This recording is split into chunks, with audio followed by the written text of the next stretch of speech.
That's bullshit. Breakfast. And there we go. Yeah, we haven't posted anything in like 20 years. Well, David even asked about that, and I'm like, oh, well, I screwed it up, Dave. Oh, we did? Yeah.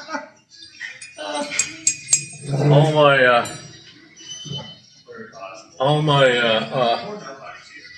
protections didn't work. I says, yeah, my calendar didn't tell me it was time, and I says, it probably did. I'm just blaming it. So. Well, why should you take the fall for that when there's so many other things that you can blame?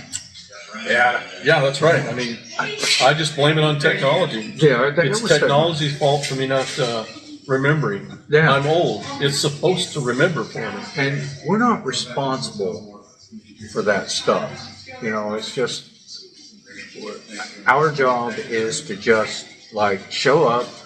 It should just be biomechanics now. You know, you just wake up and go, oh, yeah, I got breakfast with my favorite brother. And Did I tell you about our new puppy? yeah, Oh, okay. yeah, All right. yeah. Yeah, we got us a new puppy. She's coming along just fine. Yeah. Little pisser pooper.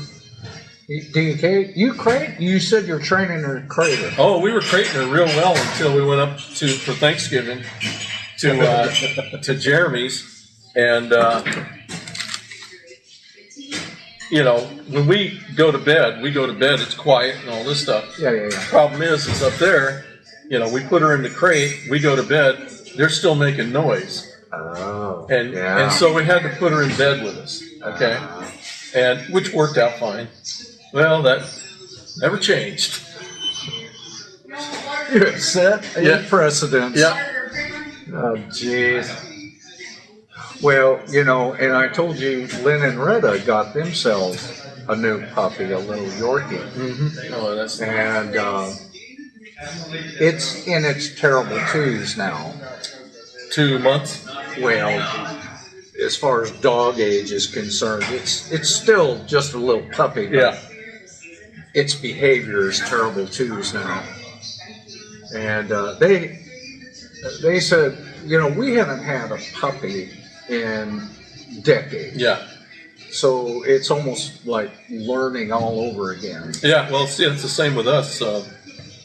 Last puppy we had was Jada. So, and, you know, I didn't want another puppy, you know. Yeah.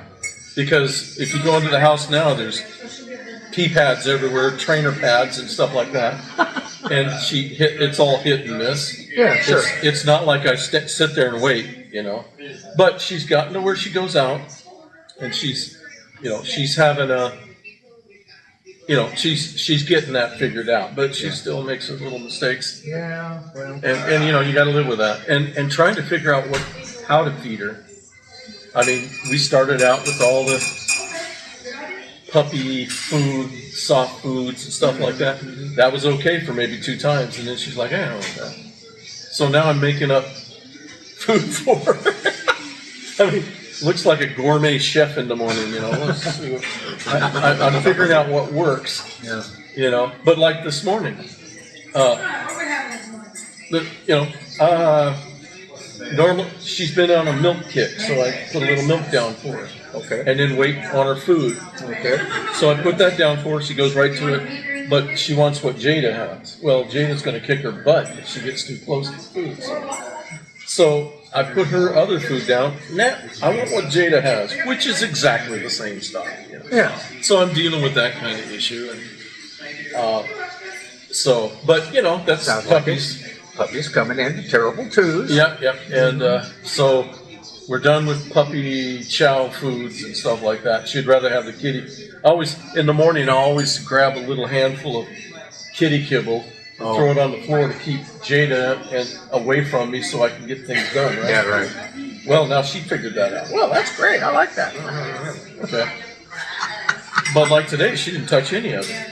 Oh. Nope, not going to have that. Well, when I got up, Liz got up to take her outside, and that's another problem. When we put her outside, all the dogs are like, "Yay! Good to see everybody!" And she's like all excited, so she forgets why she's out there. All right. So I'm still working on the food and stuff, and I notice she's farting. And I'm like, what? And so I take her outside. She had to go, and I'm thinking, well, that's why she didn't want anything. She wanted to do that. Yeah, that didn't work either. I mean, she came back in. She didn't want any food, so hadn't fed her this morning. So it's all a mystery. Well, So there's my woes on not a puppies. mystery. It's a journey. Yeah, It's a journey. Really? Now, is this a chocolate yeah, it's a one as well? chocolate cockapoo Cockapoo. Designer dogs. design. Atlas. Hey, dude, everything's turning into a poo now. German poop, German Shepherd poo. Yeah, I can't wait to see that curly bastard. God, no. I love shepherds. Leave them the way they are. Atlas, his digestive has just, I mean, he's 15 years old Yeah. now. His digestive has gotten so sensitive Oh yeah, that virtually any protein that he gets, it's just, his skin just, he's chewing it to pieces. really? Yeah, so Protein. so what I did is there's these Pier 1 small breed wet food packets, and I've been, and I buy the loaves at Walmart and cut up. Well, thank you, ma'am.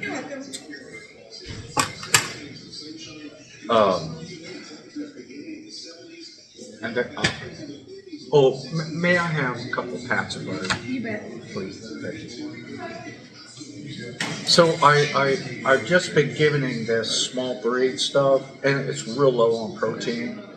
And of course, a slice of the loaf and chop that up and give it to him. And then of course I give him a Benadryl, Yeah. and that's been helping. That's been clearing up his skin. So I haven't been giving him any of the kibbles. So we'll see. We'll see how that works out. It just breaks my heart to see him. Yeah. Oh, well, You know, she just- has that problem too. Yeah, to see him all chewed up and everything. Just breaks my heart. We'll get through it though. So, I always make up a gravy for my big dogs to put with their kibble and stuff. And what I use normally is I'll buy those rotisserie chickens that they have for like $2. Right. I stick it in the Instapot Yeah. and I cook it for like almost 2 hours. And when it comes out, the bones are like mush. I mean, you can I just. did that with a turkey, with the remnants of a turkey. Huh? Same thing. Yeah. Did the same thing. It was, Yeah. but I'll tell you what. Let me just tell you what happened. Red, I give them just I'd heat up some and I'd spoonful into their bowls. Red, she would have it and she would cry because it upset her stomach so much. So I had to stop giving it to her. You talking about the turkey Yeah. bones and stuff? Yeah, Crushed up? Yeah, it was just apparently too rich for her. Interesting. And I couldn't give any of it to her anymore. I just finished that last night, but I did that because I took your suggestion about what you did with the rotisserie. Yeah. And I had all this turkey bones and meat and stuff, and I said, well, I'm going to do what Joe suggested.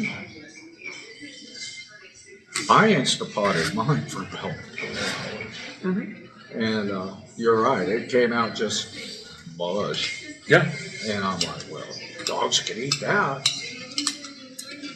And, but Red, she would cry to Karen. And she couldn't handle it. Her gut wouldn't handle it. Well, the dogs outside eat everything.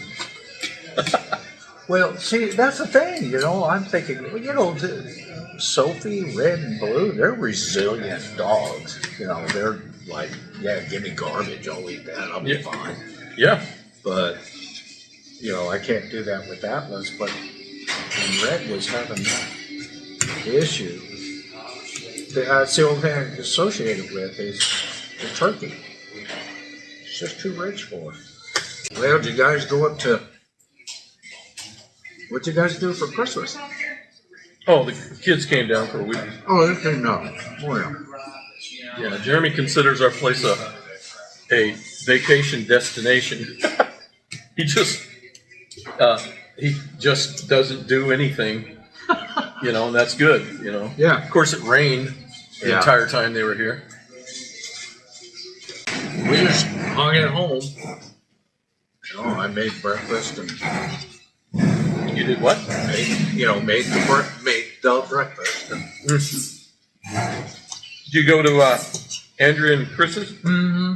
How'd that turn out? Oh, good.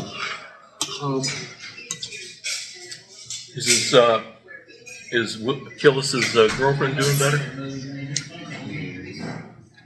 You know, I didn't even talk to her. I didn't even know she was there until I spotted her. She lives downstairs. I guess she kind of kept her distance. I don't know. Well, Liz saw Chris, and Chris said that Andrea wasn't feeling good. Yeah.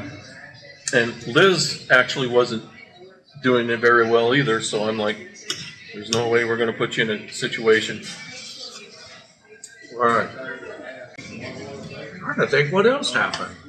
I mean, we haven't connected up in like 3 years. I know I did advocate to brother. I don't know if I told you this, but when I was talking to him on the phone, he says that Benjamin's into a generator. He says it wasn't the generator. He had installed a generator at his house. Yeah. He says it wasn't the generator that was the most expensive. It was the install Oh, yeah. process. And he says, that's where the Benjamin is. I'm like, well, that's a better investment than Well, buying he has your good brother's reason breakfast. to have that thing installed because, was it 2 years ago? Everybody lost power in Portland and from the weather and stuff. Mm-hmm. He told me, he says, ain't ever going to happen again here. Mm-hmm. And whenever somebody says something like that to me, it always reminds me of the '96 flood in Grand Forks, North Dakota. Yeah. Before the flood, I mean, that year we got, in Grand Forks, we got 92 inches of snow. That's a lot of snow. Yeah. Well, and Fargo ended up with 105. Well, Fargo was on the Red River too, and that Red River flows north. So we're north of Fargo, all that. Oh, okay. It goes into Lake Winnipeg. But anyhow, that's when I learned how the grids were in Grand Forks, because we lived on Cherry Street. Everybody on my side of Cherry Street, no power. Everybody on the other side, power.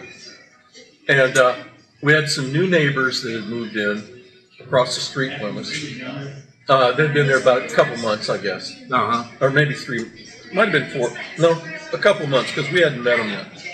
Have all these extension cords running across the street. Well, that year, I got a permit to cut firewood in Minnesota. And the way it worked is you go to the forestry service or whatever place, and they basically tell you where they're cutting wood or cut falling trees and stuff. Mm-hmm. There's always a big pile of tailings that you can cut from, which was lots of birch. And that was my favorite to burn. up there. It was birch. So, I had I'd cut about a cord of wood. Had it all split and everything, sit down outside. And, well, that winter, this is where I learned really learned a fireplace is useless,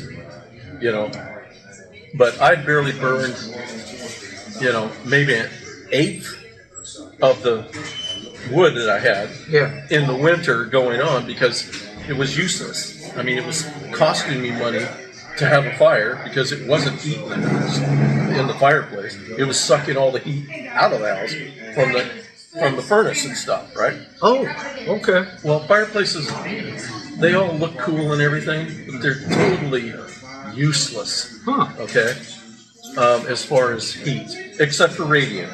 You'll get some radiant heat because of that, right. But that's it, okay? Well, when the power went out for those, I think it was 3, it might have been 4 days now I think of it. When the power went out, well, the fireplace is all we had, okay? And I almost burnt the whole cord of wood, the rest of it, for those 4 days, keeping that fire going. Mm-hmm. And of course, when it was time, what I would do is I would just sleep on the couch and put a heavy blanket over me and cover myself just to stay warm. Liz, she's in a sleeping bag, and she would sleep right in front of the fireplace. Anybody else wanted there? Great, you can get behind me. Yeah. But I'm going to be right here. So anyhow, but the saddest part was, and we had insulated curtains on the windows. Everybody has that. Oh, okay. For the main big window, and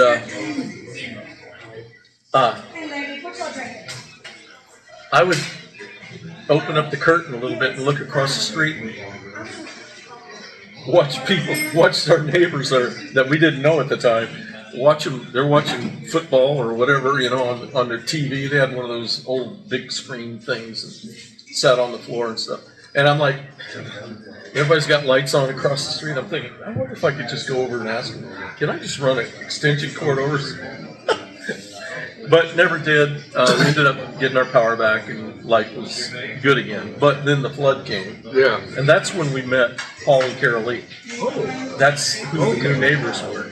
Oh, that was your new neighbor. Yeah. We didn't know them at the time. But I told him, I says, yeah, I'd look out the window and go, I wish I would think about it. Paul goes, nope, I'd come out, never thought one thought about you. Never gave you any thought. Typical Paul. Other than, those bastards. No, he didn't even do that. Well, I can appreciate that because, in Oregon, we were out of power for almost 11 hours. Was it 11 days? Maybe 4 days or something like that. But it was just super, super cold.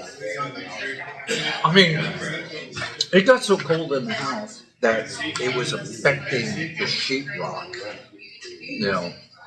as far as the coldness was concerned. Really? Yeah. Well, your house was insulated, wasn't it? Oh, yeah, it was insulated, but nonetheless, I mean, you could see. I don't know if it was just due to the moisture or what, because you can't. We couldn't heat that out because we had no heat. All we had was a simple furnace. And I wound up buying an indoor propane heater. And me and Karen and the dogs huddled around that. I had my propane barbecuer outside so I could cook us a hot meal. Yeah. But, yeah, it was rough. Well, after the flood and remodeling the house, I told Liz, I says, we're taking a drive. Went to this town in Minnesota. We made a weekend out of it just to get away from everything. And I bought, the brand was Napoleon. An insert, and I installed the thing, but I didn't install it for the total efficiency. To get the total efficiency out of it, you have to put in a chimney on it with, metal chimney to run up to the chimney. I'm like, I'm not doing that. Yeah. That thing was amazing. Oh, yeah. What I would, I could burn like 2 armloads of wood in there, and it would heat the whole bottom floor of the house, or Nice. main floor of the house. Yeah. And it was, it sold me on those. Yeah. I mean, that's the way to do it. You got a fireplace? Put an insert in And there. then so then, If you want to use it. If Yeah. you want to just look at it, great. Well, that's what Lynn does. Lynn and Rilla, they have a insert in their fireplace, and that's basically all he uses because their house is single level. Yeah. When it kicks on, it keeps it nice and warm. And they Retta's mother lives with them, and she's 96 years old, or I think that's correct. And her skin's about thin as tissue. Yeah. That happens when you get old. Mm-hmm. I mean, you're talking to me. Mm-hmm. Well, like the house we have now, I mean, we're talking about a house that was built in the, 1880s or whatever. When there was no such thing as code. No, yeah. Well, and the original house used to have the breezeway through it, the open breezeways. And Oh, I guess that makes sense. Yeah. yeah, when you come in the house, and we opened up that foyer to get light into the. I mean, it's like any old house back in the day. It was everything's compartmentalized, and so when I was working on the remodel, and when I put the fireplace in, I had the guy that installed the furnace to run 2 big lines, whatever, not line, I guess you call them lines, whatever they are, vents, so that I could run it to the porch. And I've got heat coming through some registers like these. Yes, ma'am. And but I've got a 24 by 24 inch return, Okay. and so when I'm burning wood, it gets real hot in there. I turn on the furnace and then just turn on the fan to circulate that. Circulate that. And it doesn't get it, overly warm, but it maintains a good warmth. I mean, like the other day we had it going and it was 69 degrees in the house, the entire house. Yeah. So that's how I, designed that. Yeah. And thank you. Yeah, when you can use the furnace's return and just kick on the fan, Right. it brings all that through. I mean, it's not perfect, but it does. It draws up the steps and into the kitchen, and then it draws through that and brings it back down. So Yeah. it. And 69, I mean, that's nothing to sneeze at. That's Well, I know, but it was warm. I mean, if it was 28 degrees outside, that's not really going to work. It's not going to get up to 69. But I can keep it at like 64, which is fine with me in the house. Yeah. But that's the best I could do with an old house. It sounds like you mapped it out pretty well. So, Well, I gave it some thought. given what resources you have available, I heard it's going to get pretty cold next week. Yeah, I brought my wood splitter up. Got it all prepped for. I'm gonna have to cut more wood. I mean, I've been working on 3 cords of wood for the last 4 years. Yeah, it's probably overly dry, but I still get the heat out of it. Yeah.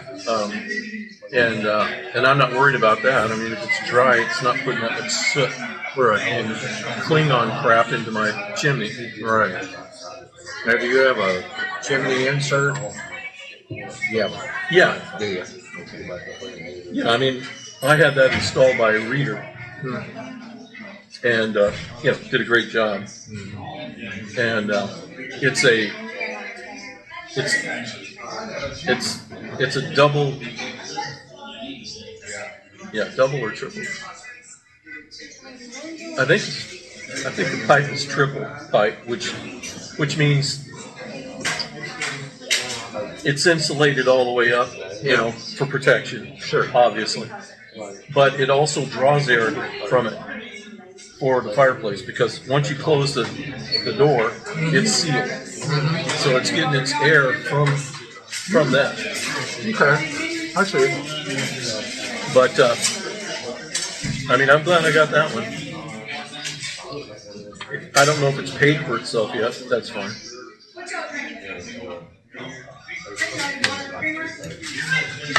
I wasn't looking for it to pay for it. Hot Springs appointment. How'd that go? Well, it went okay. That's Liz's rheumatoid. Oh, didn't you get your niece surgeon up there? Oh, okay. Yeah, I have no more visits with that guy. Oh, yeah? Well, there's no need. I'm doing well. I don't have to do therapy or. Retta with her knee replacement, she's doing really well too. Yeah, I'm telling you. That Doc Young is as far as I'm concerned, knows his stuff. She had hers done out of someone out of Texarkana.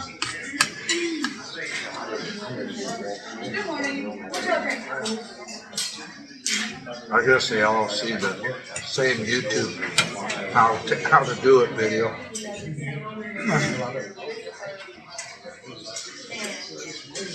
Well, this guy's up. He was recommended by my GP. He's the one that told me about the Eagle Scout story. Did I tell you that? Yeah. I'm like, wow.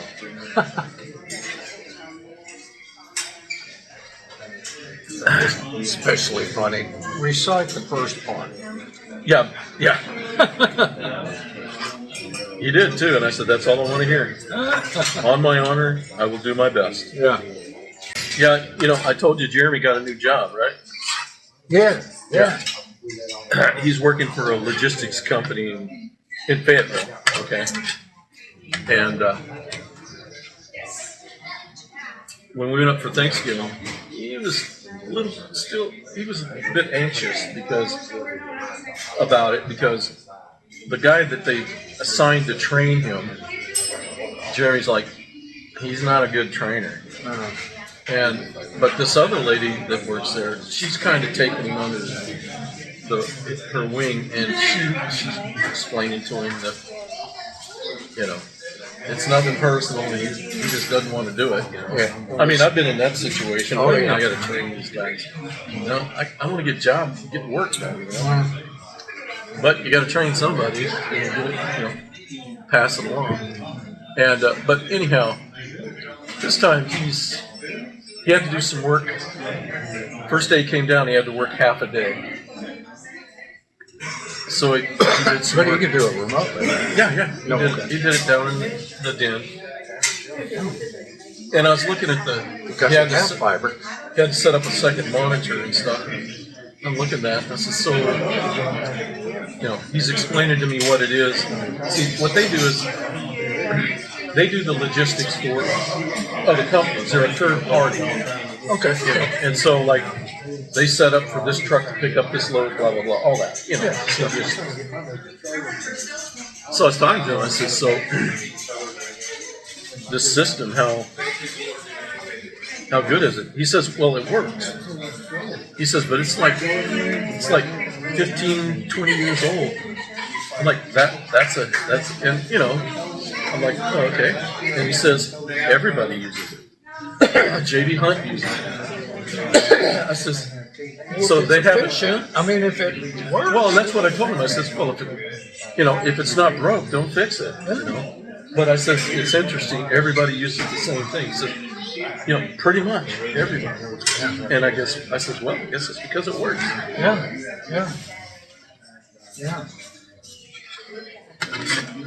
Is he, I know, and I know that he's, and whatever he's doing, he's passionate about what he's doing. He puts his heart and soul into it. Is he blending in real well now? Yeah, I mean, talking to him this time, he's got the system down, right? Yeah. So his plan is to stay with them about a year and a half, and then he's going to start looking at other companies. Other logistic companies? Or? Yeah. I mean, that's his game. I said, well, what about JB Hunt? You're right there. He says, nah, I don't want to work for them. They're assholes.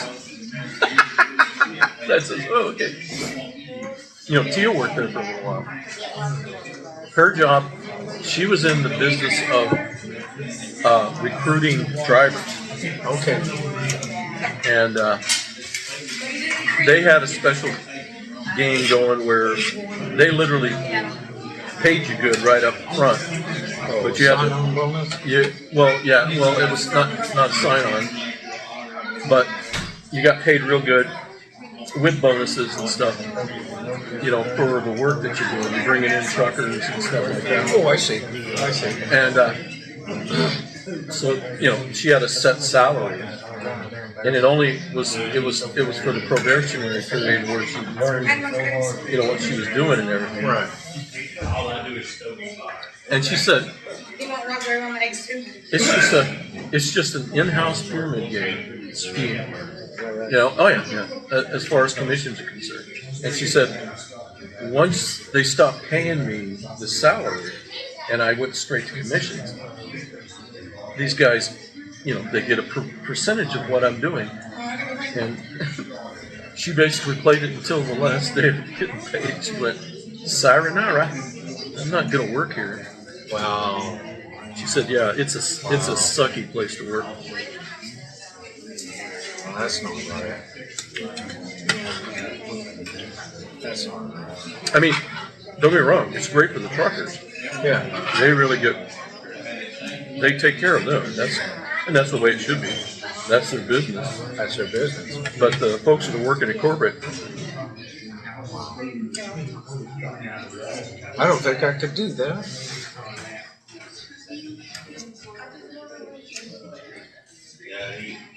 No, really sure. it's like anything else when it comes to commissions. It's like the wolf on Wall Street kind of thing. All right. Well, like you and I, we didn't come from that world. I mean, I could do sales, but by God, I have to believe in what I'm selling. Well, I am not going to lie to you. I'm just not that way. I can't do it. And I'm afraid that's what you got to do. I gave it a try. I don't mind embellishing a little bit, but straight up dishonesty, no. Tons of that stuff. And it's that thing, and I've experienced that firsthand. I mean, take AT&T for example. When they brought their fiber to City Hall, they looped me in on that negotiation, and it was once those sales reps sold the deal, that was it. You didn't see it. Yeah, right. Well, that's the way it works. And it's like, you get wrinkles in the process. I got my money. Yeah. That happens all the time. Yeah, that's really sad. I hate that. But it is the game. So, I told you about that cantata that church had last year and Shivani's dad was here. Okay? You don't? I don't recall. Okay, well, last year, church has this cantata every year. What's a cantata? It's kind of a storyline with singing behind it. The choir sings these songs and stuff like that. But somebody's narrating the story while always singing and stuff. And so last year, kids came down for Christmas, and Shivani's dad was here from India, and I told Liz, I says, well, I'm not going, you know.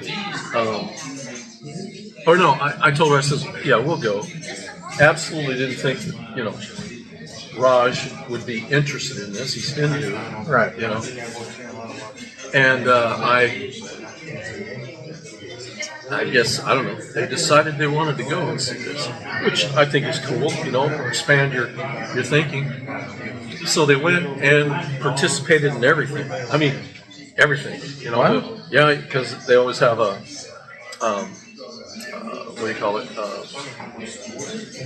Break the bread and drink the wine thing. Communion. Communion. Yeah, they always have a communion. And at, you know, at the Methodist Church, you know, anybody's welcome to partake. It's not exclusive.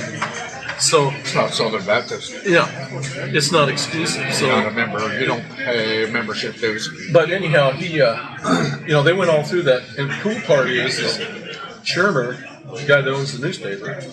Okay, he does a lot of the photography for the newspaper. Yeah. And he did pictures of that and got Raj and Shivani in the paper. That paper ended up in India. We sent it to him. How did that go over? Oh, Is that all right? Raj loved I it. see that's getting ready to tilt. Oh, Raj thought, you know, wow. I says, now you're famous over here, bud. And so anyhow, Now you're famous. but this year, they both decided, Jeremy and Shivani wanted to go to it again. Oh, okay. I'm like, okay, well, that means I have to go. So we went and everything. But here's, you know, I mean, it's all well. Everything went well. Not a problem. Good cantata. Some pretty good singing. We've got a lady with a trained voice. And man, can she really sing. Yeah. I mean, trained, not, you know. She's gone to school. I've done my tour of the clubs. No, she's gone to school. I mean, she really has a great range. But so you know, it's over and everything, and the pastor comes down to sit by her sister because her sister called over. I'm talking to people, you know, getting ready to get out of there and stuff. Right. And I turn around, and this older gentleman, and I don't remember his name, but she's sitting there. Liz is sitting right next to her, and this guy is just in the pastor's arms, and I look over and I'm like, well, maybe he passed out. Nope, he died. Oh, right there. Oh. I'm like, now that's a first for me. But yeah, I mean, Just pick him up, sit him in the corner. We'll get with him later. he had a stroke. That's what he had. He was 93. Wow. Interesting character. He had his doctorate in divinity, but he was also, I guess, highly regarded archaeologist. Oh, is that right? Yeah. And I learned this working for Bureau of Indian Affairs. They had their own archaeology section Yeah. with, you know, archaeologists. These people, you show them a bone and they'll tell you what part of it came out, where it came from. But and Bureau of Indian Affairs has that because there's a lot of stuff goes on in areas that might have been, you know, occupied, especially on reservations. And that's what they controlled was, you know, the Midwest section, 5-6 state region of the Midwest. Right. All the reservations and all the villages and things like that. That's right. So if you're going to do some digging, you have to go through them. They have to okay it because they're going to come out and check Yeah, sure. and look for signs. And if they say yay, fine. If they say no, we're going to have to excavate that and check it out. So that's the way the game. That's what he did all over the world. Oh, wow. Yeah, So interesting character. And I just like, wow, I wish I would have known this guy better. Liz knew him for years. And she never really said anything about his history. Did she know about his professional career? No, I don't think she knew something, but she didn't know enough about it. But this guy was highly educated and all this stuff. But being an archaeologist, I would love to have some conversations with him. Yeah. But anyhow, yeah, he passed away. Right there in the pastor's arms. Was it like Oh, he's just kind of like this. I just thought he passed out. And so, anyhow, the discussion was at that time, because Liz was there, she's a nurse, retired nurse. You know, she checked his vitals and everything. She's like, he was gone. And then there were a couple of guys. Of course, 911 was called. And a couple of guys showed up, and they were they're part of the fire department. And one guy was an EMT. And this guy comes in and says, "Well, let's get him on the floor and everything." She goes, "I'm not gonna do that. He's dead. He's gone." And I'm like, "Good call," because that's just going to cause a greater scene. Yeah. You're going to break every bone in his chest, which always happens when you do CPR. And, so it's a good call. And, but anyhow, that's, I thought, I'm like, well, there's the first one. Guy dies. Check that off my bucket list. In his church. Dies at church. Oh, man. So, yeah, that was interesting. Yeah, that could be a little But disruptive. here's where I'm going with this. For the Hindus, that culture, death is a Opportunity to reincarnate. well, no, death is it's how does it say in Shrek? A fearful thing. Okay, and I get this from. We were up there visiting one time, and I'm always looking for a new restaurant in up there in Rogers area and stuff like that for us to give a try, right? Well, I was driving down. I was out of Rogers going south towards Fayetteville, and there's this pink painted restaurant. And I looked at that and I'm like, oh man, let's go to breakfast there, And so I come home or come back to their place. I'm like, hey, I found us a great place to go have breakfast tomorrow. And Jeremy goes, well, yeah, where is it? I started explaining. I says, yeah, it's a pink building and everything. He goes, no, we can't go there. And I said, why's that?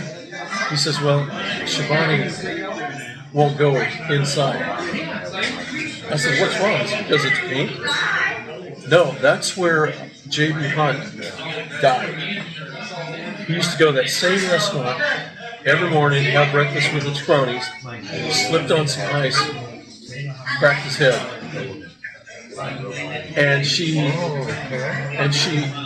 will not go there, okay, because of that. Somebody died. I told Liz, I says, do not tell her. Oh, I'm sorry. That wasn't for the cantata. That was another thing, singing thing that they did before.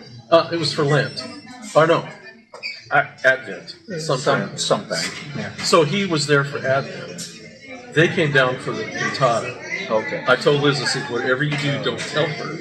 He died in that church. He says, Jeremy wants to go, and I want him to enjoy.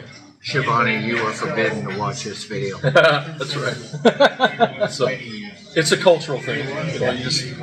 You either get used to it or just ignore it, Well, for a culture of 4 billion, how many? Is it? How many? 1 billion? 1 billion people. There's China, it's 4 billion. No, China's not 4 billion. Where am I getting 4 billion? Someone's got Whole 4 Earth. billion. Whole Earth. No, that's 8 billion. Okay, maybe China does have 4 billion. Anyway, a lot of people. That's I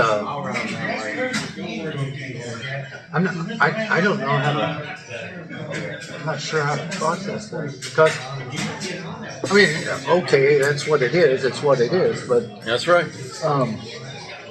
you could really be checking off a lot of places. You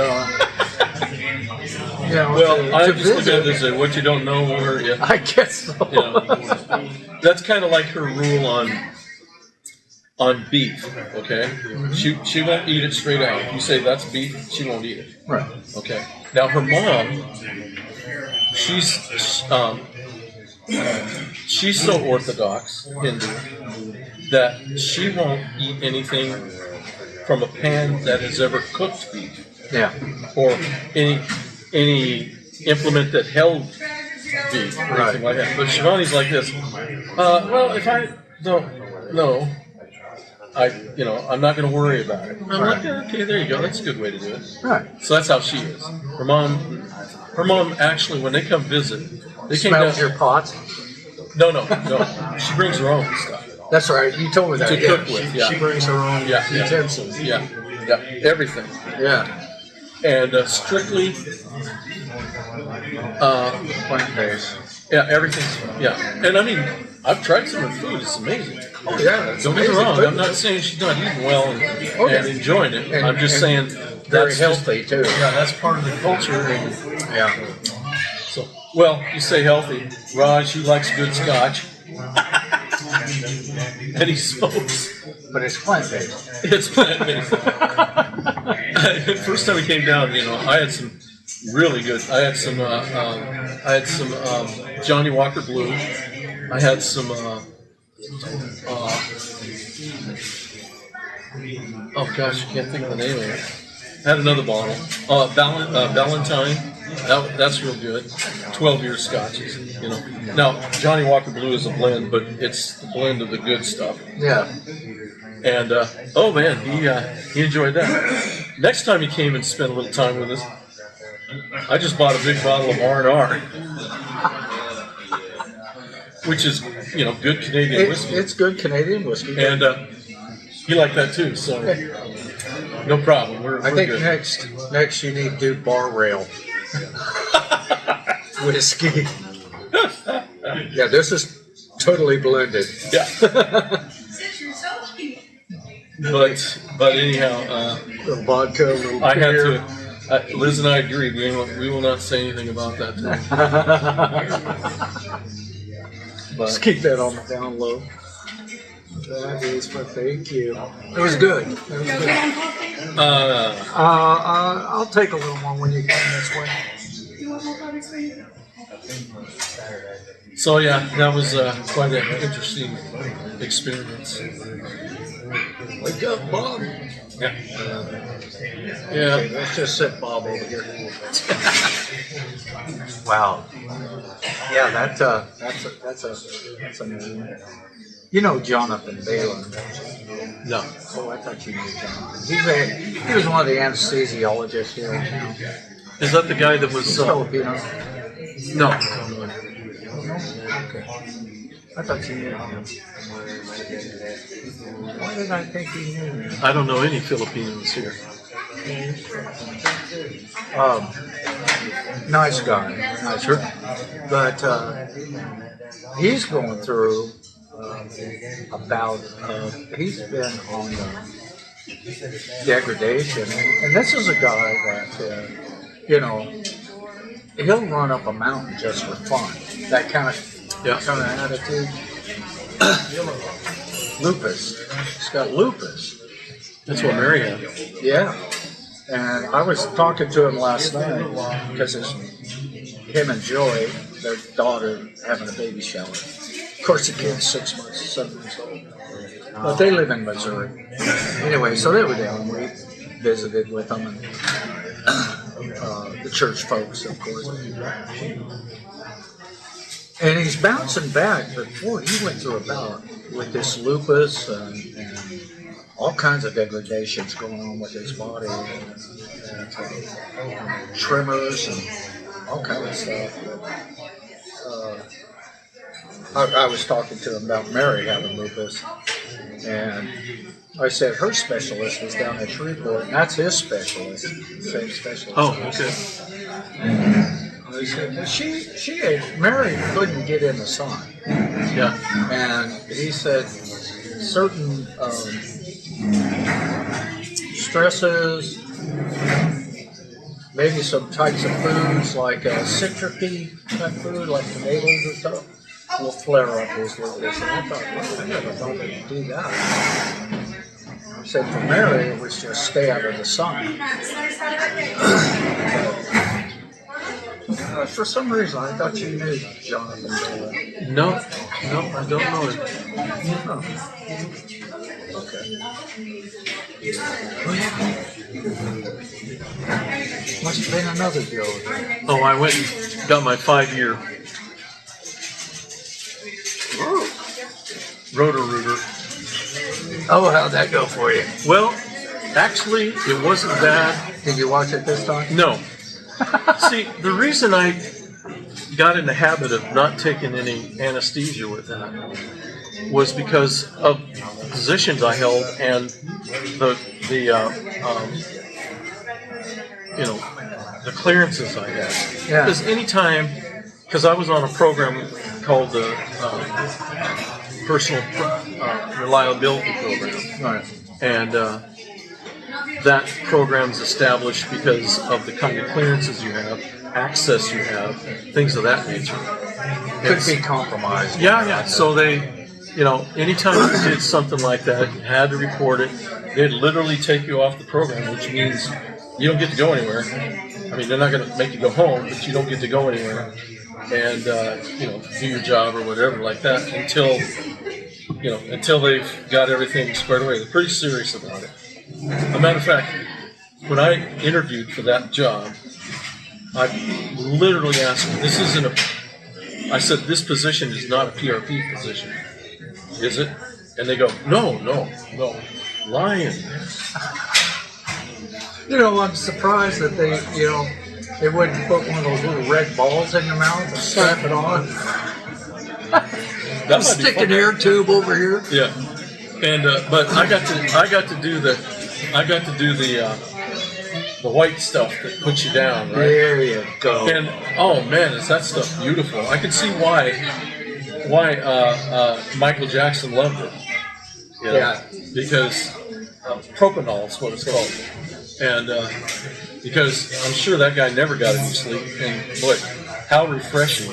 Yeah. I mean, the procedure took what, 20 minutes, maybe? Not even that, I'm sure. But I remember talking to the anesthesiologist, and he's telling me, he says, okay, well, I just put it in, and I could smell the chemical. Oh, yeah. And, I mean, I'm sure it was in my nostrils from my body, obviously. Yeah, sure. But I can remember smelling that and thinking, no, that's what it's... And I wake up. And I woke up and I'm like, wow, great sleep. Yeah. Great sleep. So yeah, I can see why Michael Jackson was hooked on propanol. Why he didn't just hire an anesthesiologist to do it for him instead of a doctor. Right. I don't know. I guess you got to listen to the doctor. Yeah. Well, I had mine done recently, and they coded it as a diagnostics versus a wellness. Okay. So my insurance didn't pay anyway. I had to pay the entire thing out of my pocket. Where'd you go? Up here at Memorial. Geez, don't use this hospital.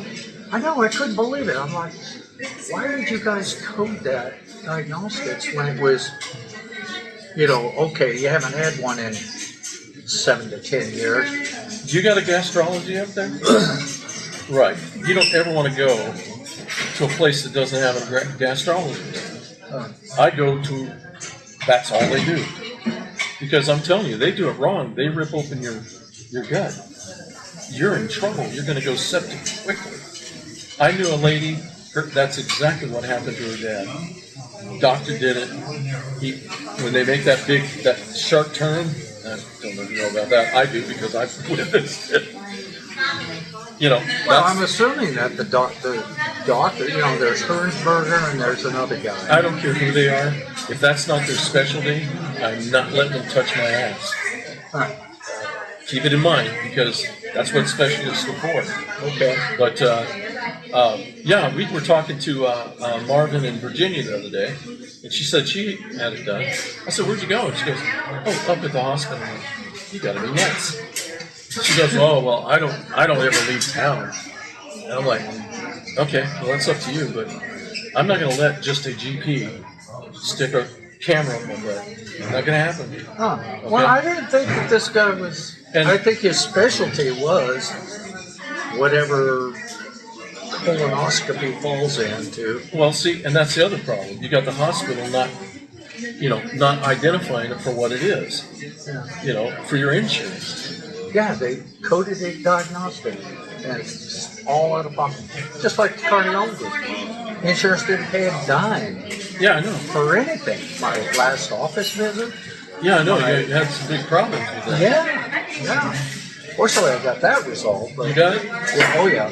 Okay. Yeah, I called her up. Well, actually, when we left Roadmore, she had called me because I had sent him a message. I said, you need to reverse his charges. You need to pump my money back in my account. Yeah. She had called me after we left Roadmore, and I explained to her, I said, look, I only wanted to pay you $50 on the portal. Your merchant services sucked everything out of my account. I said, now I'm going to have NSFs against me. Blah, blah, blah, blah. She said, and I was heading to the bank after we left Roadmore. Well, the bank said, look, you did it on a debit. The only thing we can do is dispute it, close that debit card down, and reissue a new one.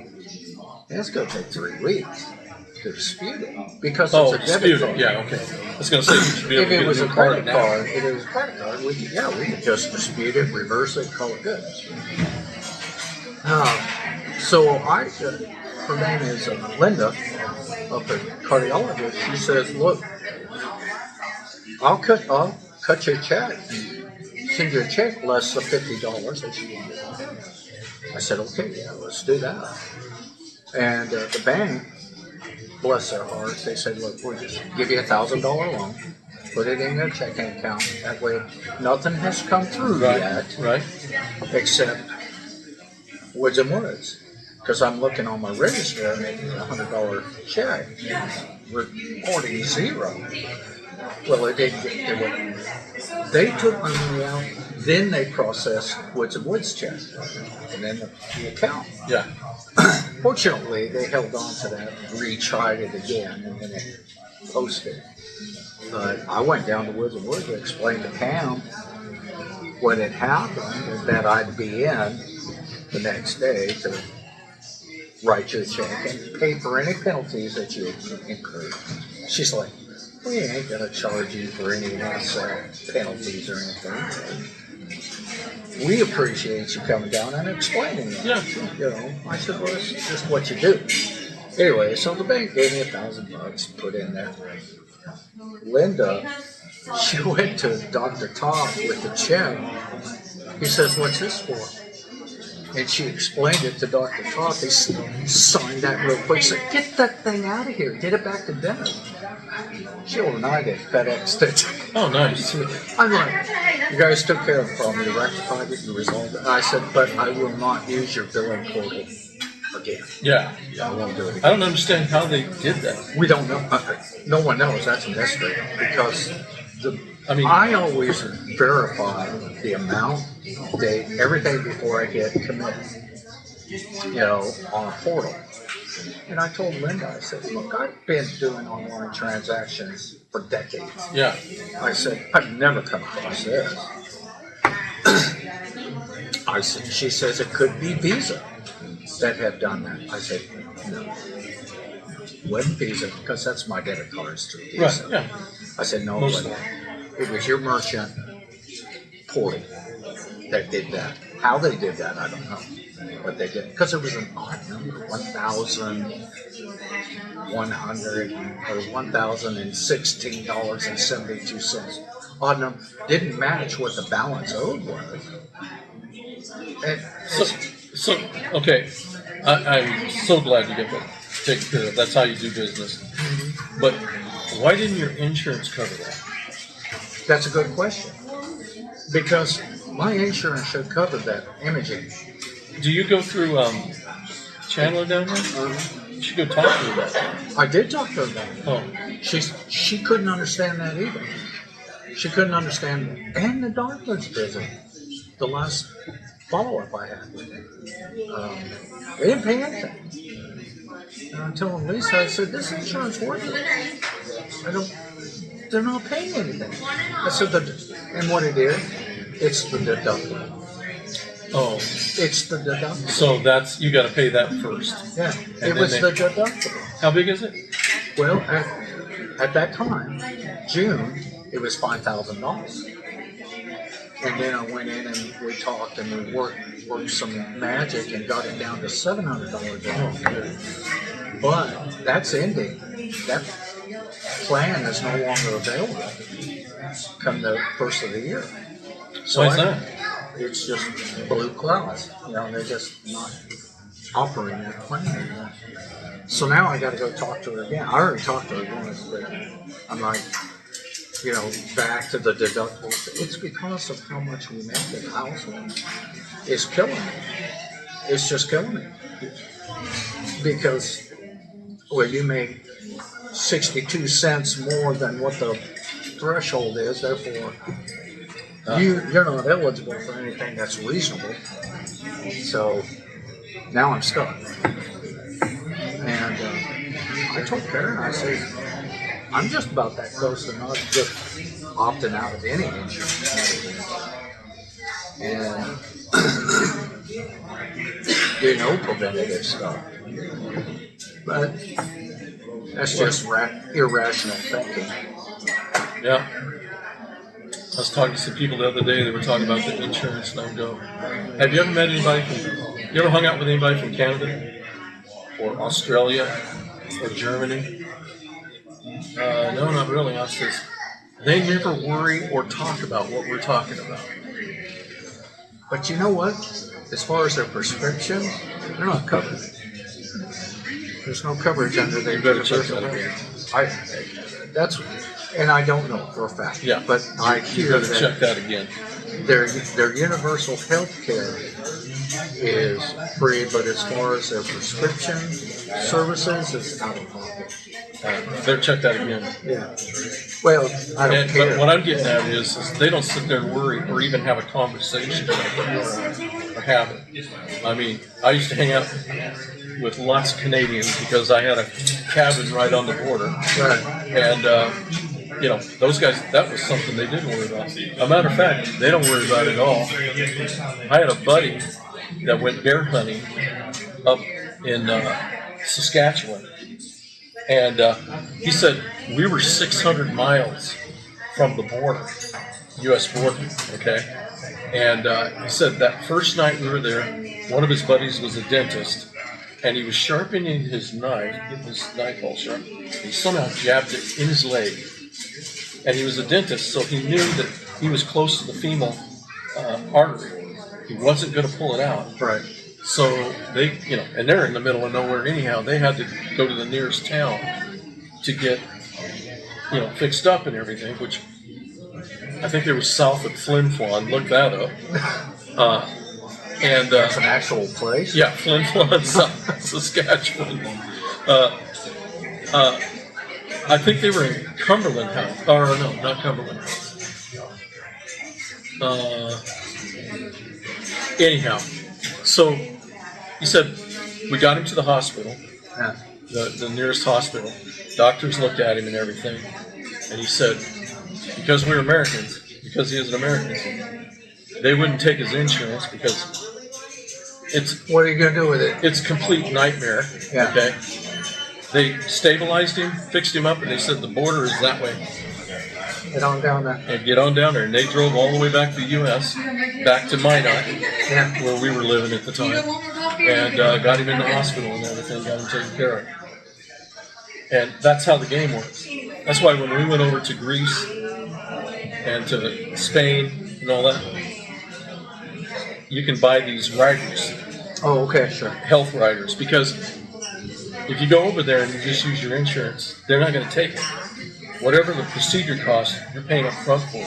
Yeah. And then your insurance will cover you later. Yeah, Well, we may reimburse. yeah. But can you prove? Yeah, issue well, with it? Really, did they do that? Are you sure? Yeah. So Did your video record? you always want to buy a rider that covers all that right now. Yeah. It's expensive for the days, but who Well, cares? and is the, I mean, that was many years ago when it was there, and has it changed since then? I don't know. Don't you I just know that story. At that time, yeah. And that was a good friend of mine that told it. He wasn't BSing me one bit. Yeah. And but yeah, I mean, Because like I said, hear a lot of stories. And I don't know if they're true or not, but I hear a lot of stories that like elective surgeries and stuff, that the wait list is like, come back to us in 40 years. well, I'm sure that you have that. Yeah. Okay, and that's the way it goes. But the thing is, if it's an elective, you're not going to die from it. This is true. So Well, electives, you're right. But there are other procedures that I have listened to that are not necessarily electives, but they're things that need to be treated, but the waiting list is taken. I don't know. All I know is they don't worry about it. Yeah. They might complain a little bit about something like that, but they know they're covered if an emergency happens. Yeah. And they're not going to lose their house and their property and their bank account. See, and that's what I told Karen. I said, look, I am not going to be financially impoverished over medical. If you go in for an emergency and you don't have insurance, you're going to be. Yeah. Because they're going to nail you. And you can say, well, you can go bankrupt or whatever you want to do. But the thing is they're still going to go after you. Well, they're never going to stop. And that's the thing. I mean, under the Fair Debt Collection Act, if you make two payments, consistent payments, towards a bill or towards an account, if they accept and post two payments, that's an implied contract. We have now entered into an agreement that you will accept this amount of money towards this account, this point forward after two payments are posted. So, with the hospital, there's $40. There you go. Cardiologist, there's $50. Woods and Woods, there's $100. Yeah, it's. But it's I just told Karen. And you shouldn't have to do that. I mean, I wish you wouldn't. But there's nothing you can do. Yeah, but I told Karen. And everybody wants to complain about, whatever, until it happens to you. And then you wish you had it. And that's the whole thing. And that's why I said, it's an irrational talk to say, well, I may just opt out of nothing. Well, that's still, I need some kind of coverage.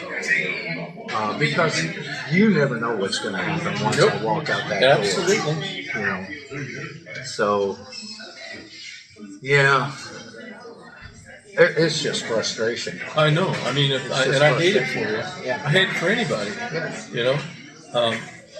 And that's what I told Carrie too. The European Union, Canada, all these that have the basic universal health care coverage, I think is a good thing. Everybody should be have the ability to be taken care of in conditions that are beyond their control. Right. I'm not talking about the Ozempic girls. Yeah. No.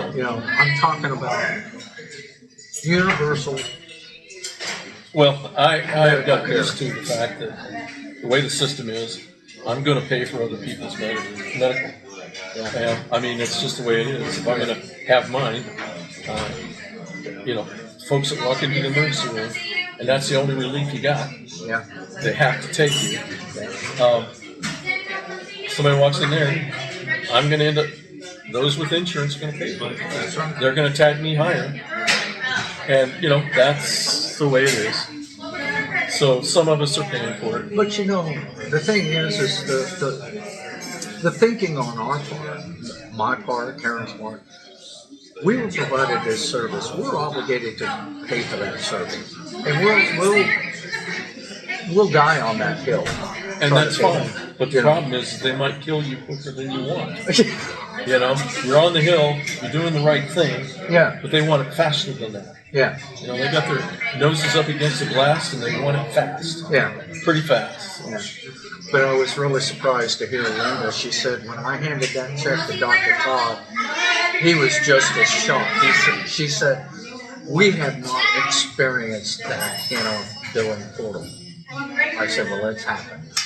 Well, they need to talk to their, Because it's a third party of course, merchant service, Yeah. you know. Yeah. And I said, well, and just, I have a $70 office visit and then this $1,800 imaging bill.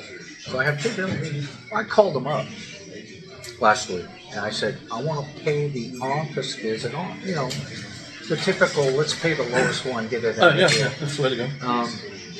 And I go back on the portal and I look, $70 is still there. They applied it to the big chunk. And I'm like, okay, there ain't nothing I can do. She probably ain't nothing she can do. She just enters in $70 and the magic over here just says we'll allocate it because it's the oldest. Is that the algorithm we're talking about? It's probably some kind of syntax. I don't know. I said, well, okay. But I was trying to knock out the little one so I can focus on the big one. All right, apply the payment however you apply it. But, yeah, that was a scary situation. The bank, bless their hearts. That's why I like local banks. Yeah, we'll just throw 1,000 in. And once I got the check from Linda, I think I had to pay 74 cents interest. Yeah. Holy smoke. Great Because it was like, amount of it was like 2 days later, now I'm going to pay that loan. Yeah. That's like me. I have a line of credit to use for the business. Okay, and I really wasn't using it. I was just using what I found and stuff. But I'm going to start using that all the time now because I can take out a large amount, take it with me. If I don't use it, I accrue about $1.58 interest when I put it back. And pay it back off. I'm like, yeah, I can live with that. Yeah. So, and if I do use it, so what? I'll just shift money over to it. Right. But yeah, I've learned that's the way to go. That's how businesses work. Yeah. They make their payrolls off of a line of credit, and That's right. then they pay it back. So right. So I'm learning this stuff. It's a scary situation. I'm in the in between place. I'm 63. I'm not eligible for any Medicare, and I don't even know if that's a benefit or not. I don't know. Well, that's know what took care of my anything needs. It took care of your needs. Absolutely. Or is it Medicaid? It might have been one of the two. Yeah. I got a feeling that's going to go away. Well, I need to go back and talk to Lisa. Excuse me, ma'am. Can I cause some trouble? Yes. Go Vikes.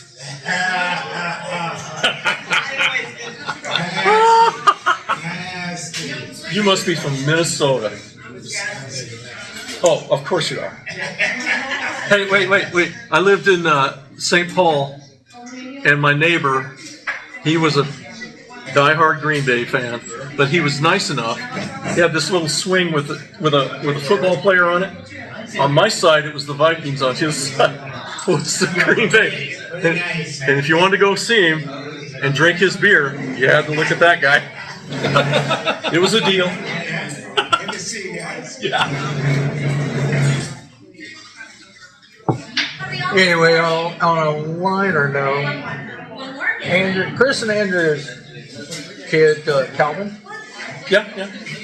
fisher, big time fisher. Good That deal. boy loves fish. Great. And I said, you know what? Talking to him the other night. He was showing me his little canoe that he has. He fishes in. He gets out in that pond? I don't know where he takes it, but it's pretty cool. I told him, I said, you know what? your great uncle and me may have to take you on a fishing, but the weather's got to be better. Yeah, yeah, Because 'cause we're old and, yeah. and you're not. And we'll take you fishing. You know, he can get most of his college paid for getting on those fishing teams. Yeah, University of Arkansas, all the colleges have a fishing team. yeah. And I used to work with a lady. Her son went to school at University of Arkansas.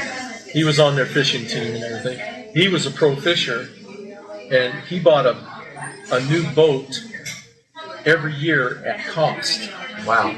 Okay, and that's because the team he was on, that was one of the benefits. So he'd sell his old boat and make a ton of money off of it. Nice. And but that was the game. But that's all he does, is fish. And he's an engineer. He's like, that's all he does. He does work for some company up in Russellville, but I don't know exactly what it is. But yeah, that's his thing, man, fishing. And like I said, he got most of his college. Well, I think he got all his college paid for. Well, He's just that good. I'll tell you, this young boy, he loves his fishing. He loves his fishing. We'll have to, whenever you and I decide that, okay, we found it's hitchhiking, I say, okay, so where do you think fishing at? Because we need to know where your secret little spots are. Oh, here and there. Yeah. He's got that down. Yeah. Ain't gonna tell you. Yeah. Hope he's got this down. Yeah, that fish was that big. Oh, he's a good kid. He's a good kid. That's like how I've lighted Liz all her marriage. Yeah, honey, that's 6 inches. That's a seller. Oh, jeez. That's terrible. That's terrible. That's normal. Yeah, I like it. Well, what do you got going on today? Well, I told you I still have firewood, but I need to split up some kindling, so I might be working on that today. And Don't cut a hand off. no, I've got that down. I'll tell you, back in the day when I was, virile and strong and all that crap, I love the fact I go out there and split wood, use a maul and, oh, look at the knots in this thing. Yeah, it's going to take an hour, but I'll get it. Yeah. Not anymore. I got a log splitter, and I don't care what it looks like, it will split it. And it'll burn. Yeah, and I'm like, yeah, that feels good. May not stack well, but it'll burn. That feels good. So, Yeah. it won't stack well. So I got that maybe. I don't know. It all depends. This whole rainy season. It's a bog down there right now. Yeah. So the rainy season is upon us. Boy, I wish we would have had it in the spring. Oh, man, at the beginning of spring, I had pecans on all my pecan trees, and I'm like, all right, this is great. And I even told a friend of mine, a high school buddy, I says, hey, I got some pecans for you and your dad.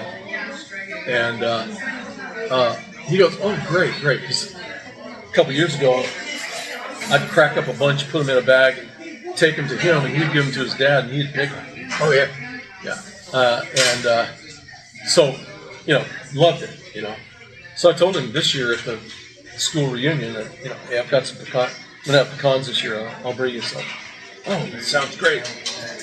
I go down there to look, see how it's looking, and there's not a single one because of the dryness. Oh, okay.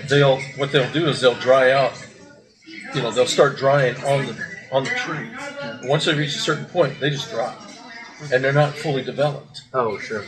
So, the key to raising these things for me, your pecan farms, they irrigate, okay? But for me, hey, these are all naturally planted by crows and Totally organic. organic, yeah, horse poop on it, and stuff like that. I've got to have water a certain period of time. Yeah. You got to have this, not too much. You get too much, you'll do the same thing. But in the springtime, I need this kind of rain that we just got a couple of times right up to like in the middle of May. But I thought your water table was pretty shallow around there. No, it's actually high, but that's how dry it got this year. So we're thinking, Yeah, and you know, a pecan tree. People say, "Oh, that's not true." Yeah, a pecan tree goes 500 to 2,000 gallons of water a day. They're sucking it right out of the ground with their big roots. But if it's not there, then they're not going to produce. And the way that the farms do it is they'll put a slow watering system around each tree. okay. You don't put it up by the trunk. You look at the canopy and then kind of put it, either on the edge of it or whatever. Right, But it's sure. 2 feet down, and you pump 100, 200 gallons of water to it, and the capillary, I'll call them capillary roots, will pick that up, and that helps to maintain during the dry season. Sure, okay. So they're going to get. But for me, it's all natural. So, and I went out there, and I talked to him a week before. I go out there, and there's nothing, and they had all dropped. I've had that happen before, but I've actually had it happen because of too much water. Oh, It's a weird balance. yeah. Boy, that's a razor edge. Yeah. So and here's my plan from now on. If I get a good crop, or get any kind of crop, I'm going to bring them in, I'm going to crack them, and put them in a freezer. And they'll maintain for 2 years before they spoil. Okay.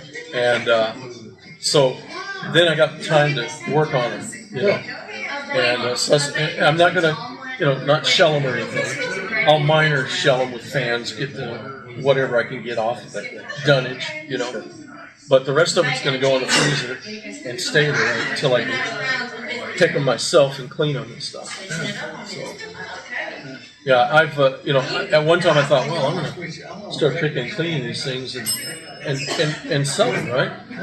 Now, I'm not going to do that. If you want my pecans, and you're going to pay me for them, they're going to come cracked. They're not going to be shelled. You get to pick them yourself, because if you pick them not good, that's your problem, not me. If I don't pick them right, you break a tooth on it. I don't need that. Yeah. So that's my game plan now. Yeah. So yeah, and I'm going to get an extra freezer just when I find one, and that's just, it's going to be out in the garage, and that's specifically all it's going to do is maintain the ponds. Yeah. So that's how I'm going to do the game. And I'm going to sell them that way. If they're going to be cracked but not picked. I'm not going to do that. Well, I have that small deep freeze, then unplugged for an empty, just sitting there. It's just a horizontal surface. I'll talk to Karen. We got that new refrigerator. It's got plenty of freezer space and stuff. So if you're interested, Well, I'll talk to you about it. See what you. I'll talk to Karen and see. Was it working okay? Oh yeah, it works fine. Works fine. But yeah, if you're looking for something like that, look something up. I'll talk to Karen. See if she wants to keep it. Or me personally, I just want to get rid of it because I was using it primarily for dog food, but I'm not making dog food anymore. So this year I'm going to raise another garden. Last year I did a garden, but because of my knee operation, I didn't get to maintain it as well, and it just went to crap. So I'm like, okay, that's fine. But this year I'm going to, and I still had tomatoes that I'd canned 2 years, so, and I'm just using those up now. So, but I'm going to make taco sauce and tomato paste, things like that with it now. I was getting bell peppers and tomatoes in November. Oh, I believe that. Yeah, I'm like, that's crazy. I believe that. Well, you possibly, if you did it right, you could possibly start raising tomatoes right now. Right now. But of course, it's going to get like 27 and stuff like that. You don't get that. Wait for the snaps to go on. But yeah, the way the weather's been, And the way it seems, it's been warm for the last 5, 6 years. It's been warmer and warmer and warmer. Shoot, we'll be raising tomatoes all year long. We're gonna be like we're gonna be like Mexico. Yeah. You know, we can start raising crops all year long. Technically, we are in a tropic zone. We so- are, yeah. So, I had thought about down in the lower area where the shop is, behind there where my burn pile is. It's the only flat area I have on the property that doesn't get flooded and it stays open. I thought about tilling that up and planting a garden down there. Good sun. Oh, well, that's The good. sun is good all the way across. And I told Karen, I said, God, I left my rototiller in Oregon, like all the gas-powered devices, because they couldn't ship it. Right. So I just basically abandoned it with the house. Oh, well, I sold that rummage sale. I sold my, I had a really nice little tiller that had a reverse on it. I love that. Oh, yeah. But I'm going to have to get another one. But I'm going to get one of those, that, you know, the till behind kind of thing. Oh, rear time? Yeah. Yeah, Karen's dad, that's what he had. He had an old Troy Bill rear time. Yeah. It worked good once you know, it's like driving a tractor or a train and everything, but it was it Yeah. chilled, it tore up. I tore up there, because I'd tear up their garden or turn their dirt over for them. But yeah. I'm just not used to rear time. I prefer front time. So I like getting beat up. Yeah, I know. Not me. I'll never forget the time that one back bed up at the smokehouse there on Phil Water. He put it in, he pulled the reverse of time. Yeah. And it pinned him up against the smokehouse. He wouldn't let this go. I'm like, let it go. Had him all pinned up against it. It's funny. Yeah, that was a, Craftsman. it was a Craftsman. Yeah. And I bought the same one. It's it has a little 4 horsepower bridge and Stratton on it. Man, was he proud of that thing. Oh yeah. Yeah, he liked that. Yeah. Man, he tilled Almost up that. killed him, but he liked it. He tilled up that hard scrabble ground up there. Rocky. The one between the barn and the house, and then over here by the road. You till all that up, till all this up. It's like it's just us. Yeah, I know. That's No, it's not just us. It's the community. yeah, but the problem is the whole community raises the same thing. Yeah. You can't give away It tomatoes. was like, I'll trade you some fish, some perch for. So, I think I'm good. I'll go half, thanks. He's a contrary. I'm a non-conformist. Thank you, that's fine. Yeah. So you're gonna do another garden. Are you gonna do it raised beds? Oh, cool. Yeah, I'm gonna do all the raised beds, but I bought some seeds for the okra, and it's the Louisiana giant okra or whatever, and these things grow, the pods grow about this big, Yeah, and they're really tender. yeah. So I'm gonna give that a try. I'm gonna do some okra and then later in the summer I'm gonna plant collard greens and turnip greens, and then I'm just gonna take them, clean them, and can them. Yeah. So. I think I'm gonna do something different. I've got a raised trough that I Yeah. built. And I did for Karen, so she didn't have to do anything else. But I'm gonna deconstruct all that, take everything out from under the greenhouse frame. I don't have a greenhouse on it anymore. I have the black mesh, Yeah. on there. And that seems to work really well. Where'd you get that? I just bought it online. It's like 10 by 20 black mesh.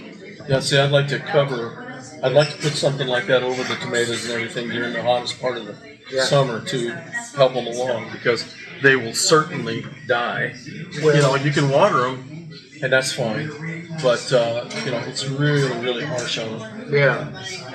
And tomatoes are supposed to be able to take the sun, but they can't take way too much.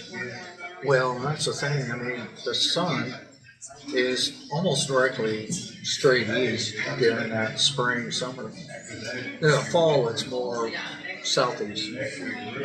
But it did well for those that pepper plant, those pepper plants. Now the squash, I had squash, radish, carrots in that truck.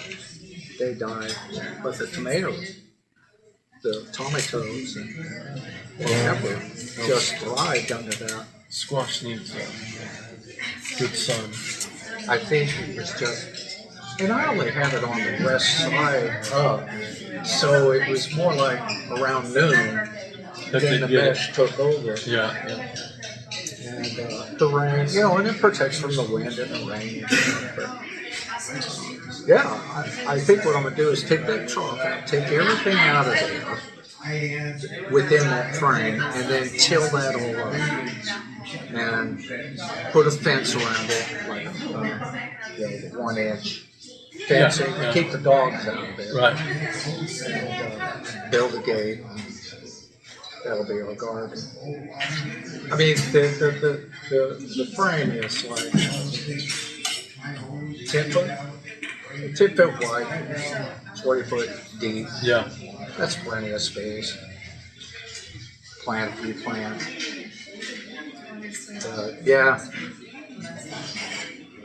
And I do have a little cultivator. It should be enough to turn that over. Yeah, I've got a little electric one for the That's beds. what this one is. Yeah, just to turn it all over. Yeah. I have to get it out and clean it up, plug it in, and see if it's the tines have so much crap in them that I have to take them all off. It's like, I'll put that on the list. Yeah. But I think I'm going to do that this year. I'm going to deconstruct all that inside.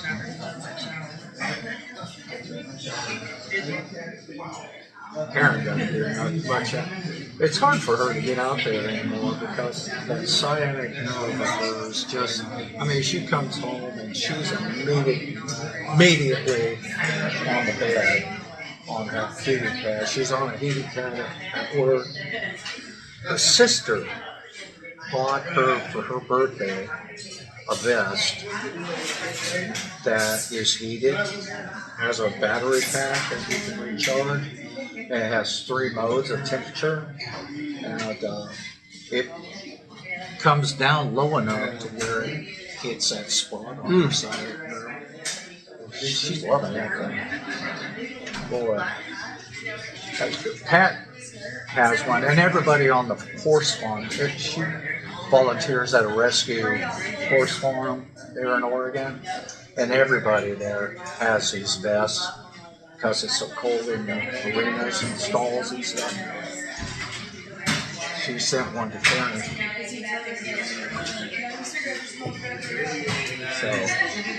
But she just has a tough time doing anything outside anymore.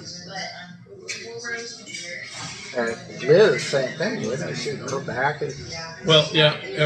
Every once in a while it flares up. Yeah.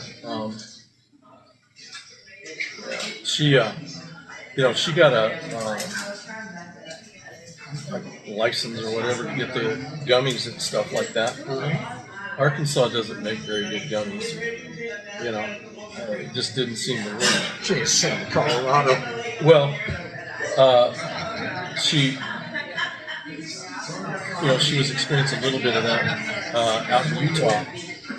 I can tell you the 2 states that really make the good ones, maybe Oregon is too. The 2 that I know is Oklahoma and Utah. My goodness, it really helped her while she was out there. So, does she go to a dispensary in Oklahoma? Not anymore, because you pay like $150 to go do this. And it's not worth it. Not in Arkansas anymore. So, they've got it all locked down like it's still illegal. Yeah, it's bad for you. You're gonna, It's all crap, but that's the way it works. And the Everybody's pharmaceuticals are trying to synthesize it. Oh yeah, well, I tell you, they've got some synthesized. But They're going to come out with something. yeah, sure. And then they're going to charge you over the moon. So Sure. Yeah. they're in control, not us. You know, Howard County is the only county in Arkansas that doesn't have a dispensary. They made it illegal to have a dispensary here. Just the same old crap. I'll go to Ashdown to buy my alcohol. Yeah. I'll go to Hempstead and get my whatever. Yeah. It's not illegal to have it if you got the right, you know. You just can't buy it here in this county. Last store holdout. Yeah, they're just stupid.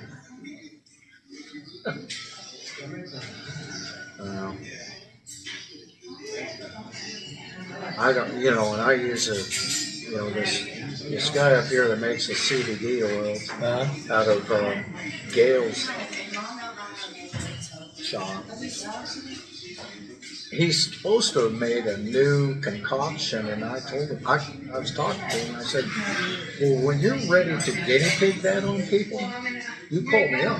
Let me know. I will. You know, He never called. so we went up for Thanksgiving. Can't trust these drug dealers anymore. we went up to Thanksgiving with Jeremy and Shivani.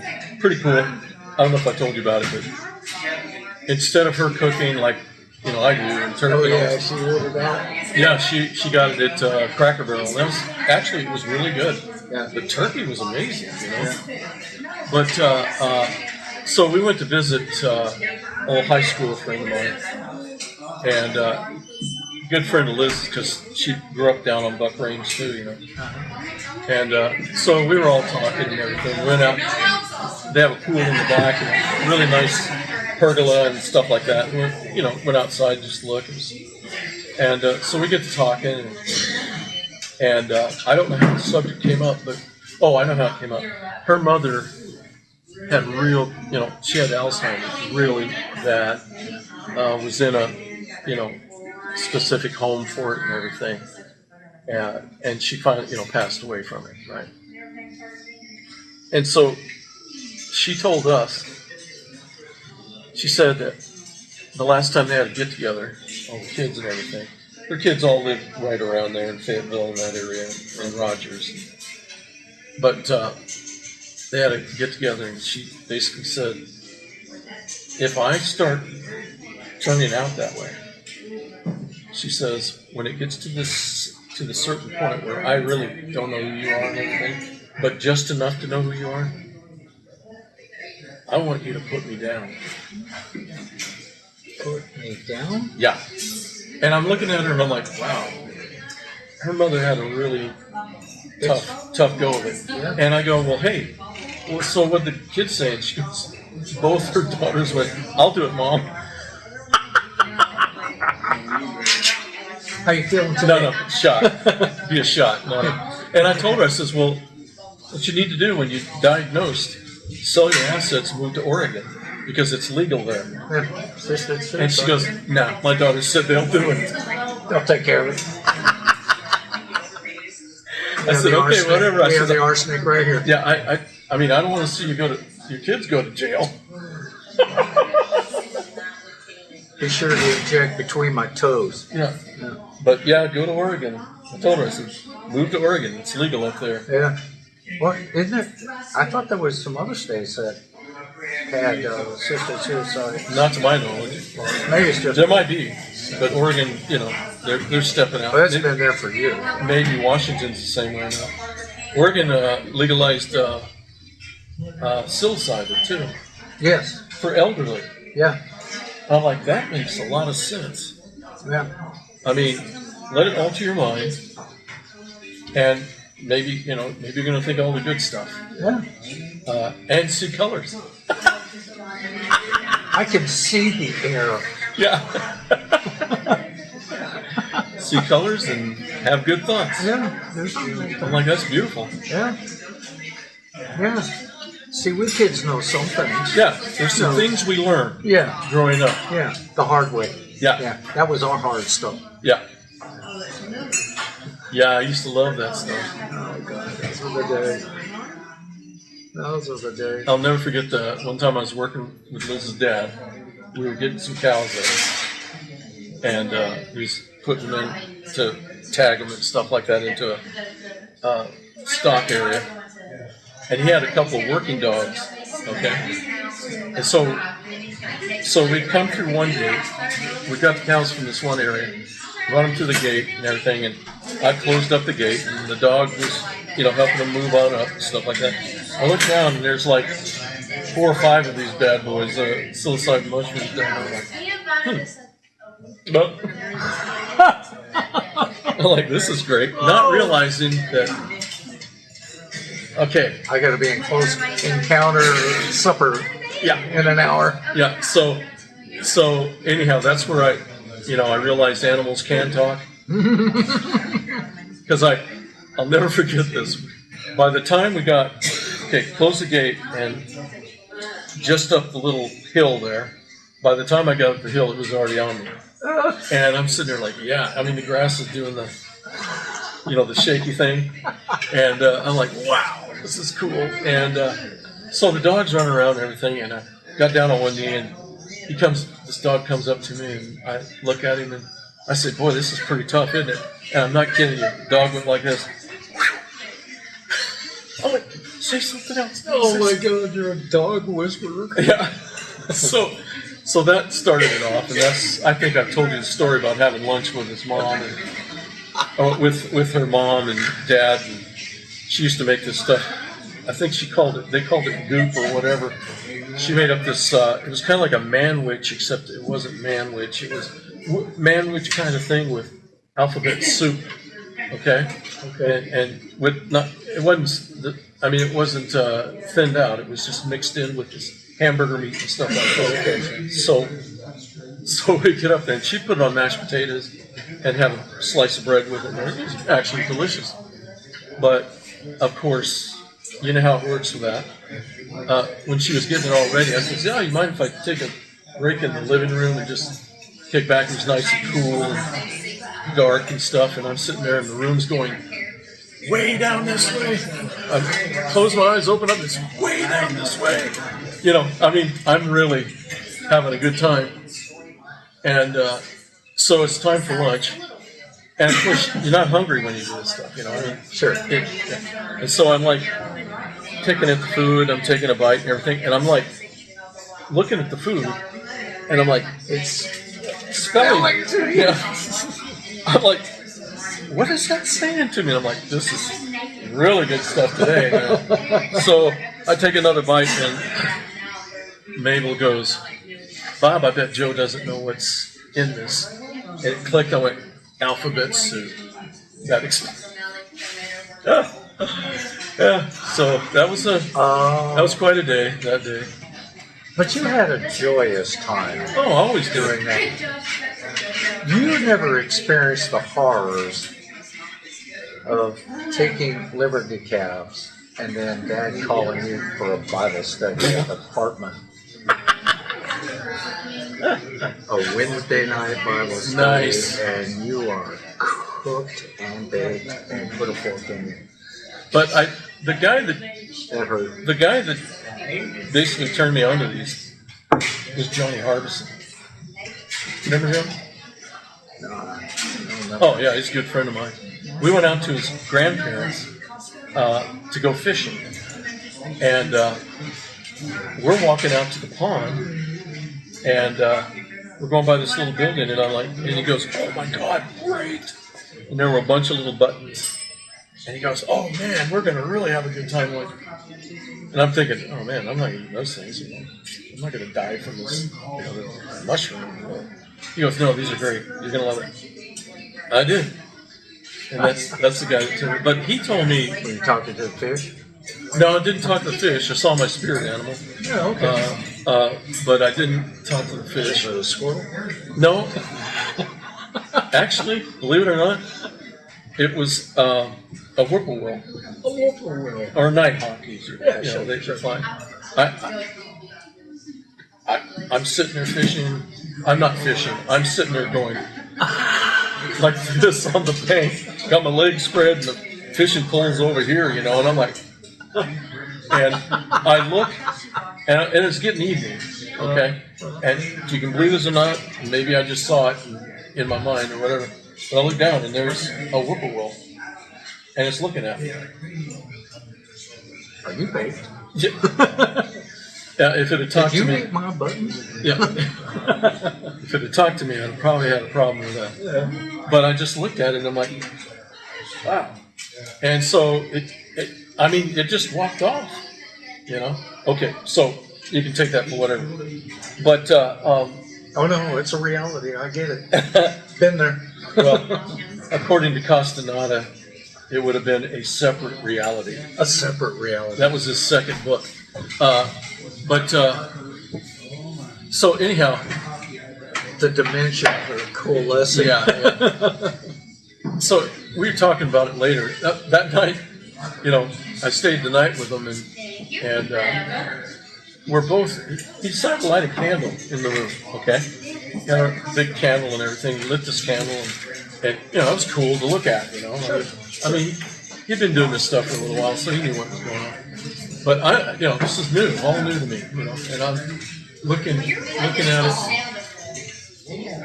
For some reason, it started flickering. The candle must have been a breeze or something in there, but it just literally freaked us out. I mean, and of course you can't go to sleep. No. It's a stimulant. And so, but anyhow, we stared at that thing. But I talked to him later about it, you know, and he said, yeah, he says, you really got to be careful with it because he said, I did a 5-day binge on it. He said, it was great for the first 3 days, you know, I was just enjoying it. But after that, he said, I got really mean and angry. No sleep. That was probably it. But he said, I got really mean and angry. He says, yeah, you can't do this too long. No. And I'm like, I didn't think about it. I just thought, oh, it must They be. call it recreation. Yeah, I know. This isn't a staple of your diet. I'll never forget going home one day up by County Line where Glasgow's live. Yeah. And I'm looking out there and there's half of my buddies with pillowcases.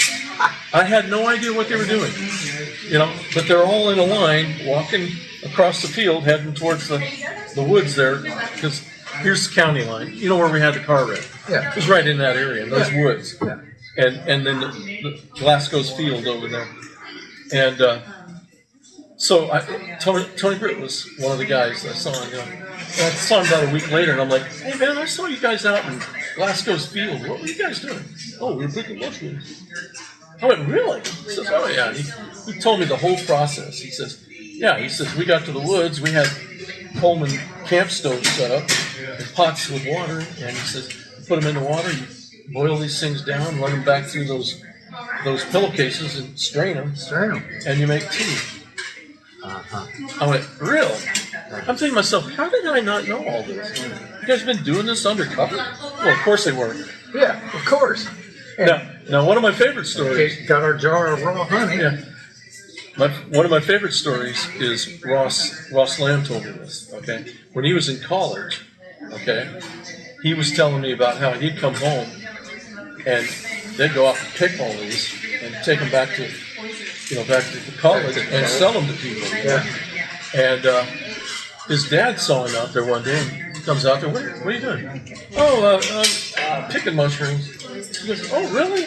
He goes, yeah. He said, I'm talking to my dad, okay? Crusty old Air Force retired senior master sergeant. And he's like, yeah. He says, the guys really love these, you know, at the dorms and college and stuff. Oh, really? And he goes, yeah. He says, I pick them and kind of sell them to them, you know, and everybody loves them. Okay, well, so his dad decided, I'm going to help him out. No. Yes. He got Eddie's dad and him, and they're out there, and they picked like, I think he said 3 or 4 paper bags full of them. And brought Didn't him. mail them to us. No, he was keeping them for when because he knew he was Okay. coming down for the weekend and everything. Sure. And he somehow they brought him in, and some lady saw them and said, "What are you guys doing with those?" "Oh, we're picking them for for Ross. He takes them to school, and kids just love them up there." And she goes, "Do you know what those are?" "Well, yeah, they're mushrooms. Kids like to eat them and stuff." She goes, "They're psilocybin mushrooms, and they're getting high on them." They went, "What?" Ross said, "I got back and got a talking to like you wouldn't believe." He goes, He could have made a fortune off of "Oh, it. yeah, Like yeah, yeah. Dad paid Augmenting my college." for his college tuition. Yeah. So it was big. And then somebody figured out how to change the because it was all coming from the feed to the cattle. It wasn't. I mean, I'm sure it happens naturally with something, but they figured out what it was making the cow pies do that, and they changed the feed recipe. Ah. And that's why you don't see them anymore. So, last ones I saw was about 4 years ago. Saw a little crop coming up off of a cow pie at the next door or at the neighbors. I went over there to get a trailer, and I looked. I'm like, "Holy crap! Is that what I think it is?" Yeah, it was. I know. I tested it. I mean, they look. You know what you're looking for. I mean, I crushed them. They turned blue, and I'm like, "Yeah, I know this." So. Yeah. But I tested them. Well, I've only had experience with the Liberty cows. I've never picked any of the other ones, so I wouldn't know what to look for. So, Well, yeah, I know what to look for, but you never want to get a big one. I mean, they don't taste good. one, Yeah, and secondly, 2 scoops of honey. and secondly, just because they're big doesn't mean they're just loaded. No, You want to get the little buttons. Yeah, those boys are packed with punch. like the snakes, the little snakes. The little copper. Yeah. heads and then, Yeah, they're rattlesnakes. Yeah, They're more potent than the older ones. Yeah. yeah, those were good times. Well, we outgrew it. Yeah, that's the whole thing. All of that stuff. Yeah. You think, all those years, like I said, I was in programs that didn't, get tested about every 2 months, Yeah. Don't need that shit. Yeah. But that wasn't it. You just always dream about that good feeling you got. And then now when who gives a shit? I don't feel like doing it. Hell, I don't even hardly drink anymore. Yeah. I mean, I'll have a shot of, Jeremy bought me some really good bourbon, and, I'll sit down and relax and put on some, some Coltrane or something like that, or Monk or something like that, and listen to some jazz. Just sit and relax. That's always nice. And it's just one tumbler, and I'm good. Yeah, that's yeah. it. Well, a couple fingers, and that's it. That's it. I always drink mine neat. So. But yeah, that's my thing now, and I don't. Those days are gone, and that's okay with me. They weren't We healthy. have the memories Yeah. until we no longer have memories. Yeah. And then I need you to give me a shot. Between the toes. Yeah, I told Susanna, I told my friend up there, I said, look, I've got another thing that I've told my kids. I says, when I get to that point we're talking about, I want them to bundle me up in the winter, Yeah. put on a backpack, take me up to Lake Superior, and he's got some trails up there, and I says, in the snow, and just say, that way, Dad. Yeah. And just point me and let the bears eat me in the summer. The early tundra is 100 miles away. spring. Yeah. Yeah. And just keep walking. But you know what? What's interesting? I mean, is hey, freezing to death is a great way to go. we haven't.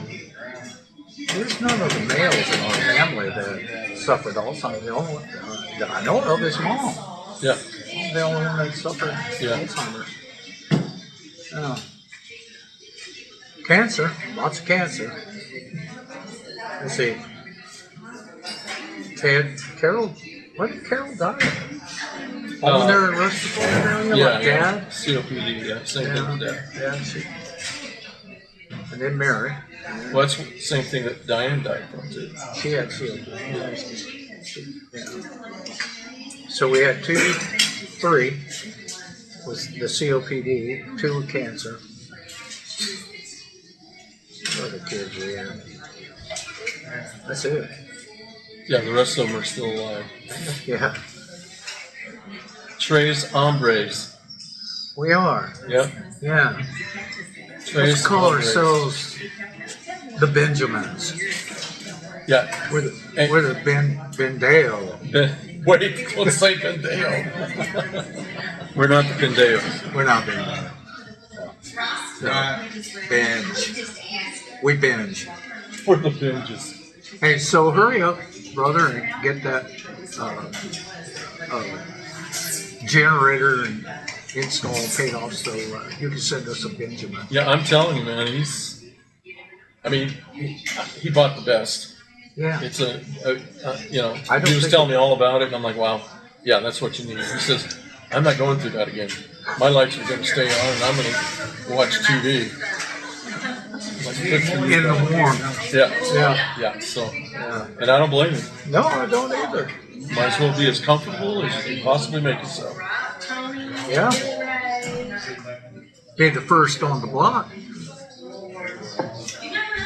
At what, 82? You 82? He 82? 82. At 82, be the first on the block? Yeah, that's old. Oh, man. Yeah. Well, you probably should get out of here. All right, let's do it. You got, I've you got got- things to do. I think. Trees to cut down. I wood to just might. split. I just might. Well, that's another thing. That the drought killed all my persimmon trees.